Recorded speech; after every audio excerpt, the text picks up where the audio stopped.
Hello, today's topic is still solving one-step equations, except for today we are going to look at multiply and divide as our step. So I've reviewed on the left-hand side here our directions. We're going to split the problem down the middle at the equal sign first, and then we're going to isolate the variable using inverse operations, which means we're going to work this backwards. Alright, so first thing I want to do is I want to find the term that has my variable in it. Here's the x, and it's got a 3 stuck to it.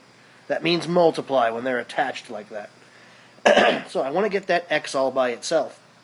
So I need to get rid of things on its side of the problem. Now adding and subtracting numbers would not be attached to the x. They'd have a plus or a minus sign next to them. We don't have that here. What we have is a multiply-divide situation. And right now, even though you don't see it, there is a multiply sign in between that 3 and that x.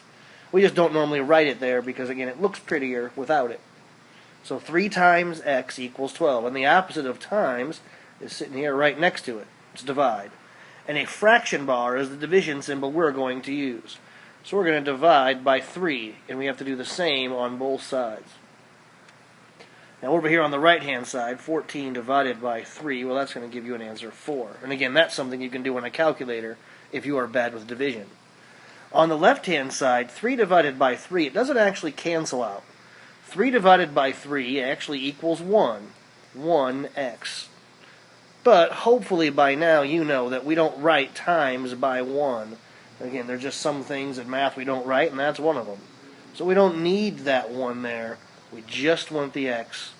So it's kind of like they cancel. So what I do is I draw a big number 1 over them, which kind of makes it look like I crossed them out. Right? Let's try one that's division. And remember that a fraction bar is a division sign. So when you see this fraction bar right here, that is the exact same thing as that symbol back from elementary school. This is the same thing. Alright, so this again, x divided by 3 can be written 2 different ways. No matter what way we do it, we're going to do it the same way. We're going to split it down the middle, either way.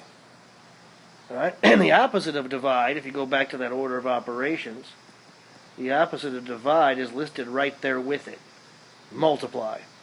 So to get rid of a divide by 3, I just multiply by 3. So this isn't actually a fraction problem. I'm going to times by 3. I'm going to do the same thing on both sides of the problem. Now, we don't write it this way anymore. We're big kids, so you won't actually see it that way, even though they're equal to each other. We will see it written the way as a fraction over here on the left. Alright, so this is the only fraction work you have to understand, but honestly, you don't really even have to understand it really all that well. Alright, on the right-hand side, that's the easy part. 5 times 3 is 15. But on the left-hand side, multiplying with a fraction, I'll need to make both numbers fractions. 3 over 1 is the fraction version. And now I will multiply across the top. 3 times x, giving me 3x. And then across the bottom here, 1 times 3, which gives me 3. And just a few moments ago, we talked about how 3 divided by 3, we could really replace that with a 1. 3 divided by 3 is 1. And I really get 1x, or just x, equals 15.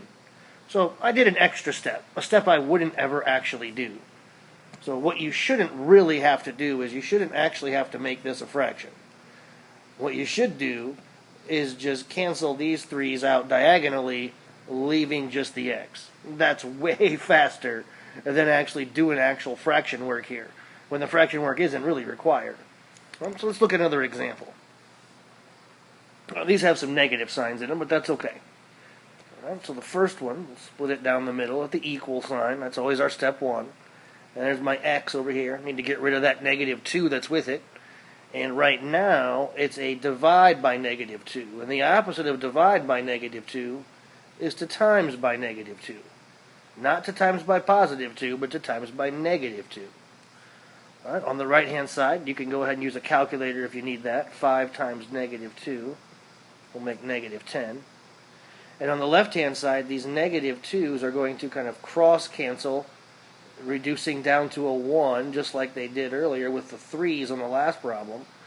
And then I write 1x as just x without the 1. So it's kind of like the negative 2's canceled.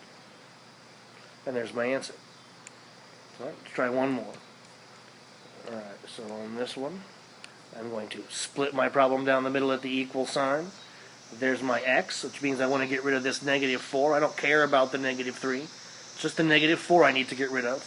And right now, it's not minus 4, it's divide by negative 4. And the opposite of divide by negative 4 is to times by negative 4. And I'm going to do that on both sides. On the right-hand side, that's easy. Again, negative 3 times 4 is negative 12. And again, you are allowed to use a calculator every day, all year long, every test, every quiz, every page. So it's not something you don't have to ask. Just yes, you're allowed to use it. Over here on the left, this negative 4 here is going to end up in the top of the fraction. And then it's going to reduce down to 1 with the negative 4 that's already in the bottom of the fraction. And they're basically going to cancel each other out. And you're done. So they're really not actually doing fraction work, even though it looks like a fraction with a missing number in it. Looks awful, but it's really not. You just multiply and you're done. It's not a hard step. It's not even actual fractions. All right. Your work looks similar to this today. Good luck.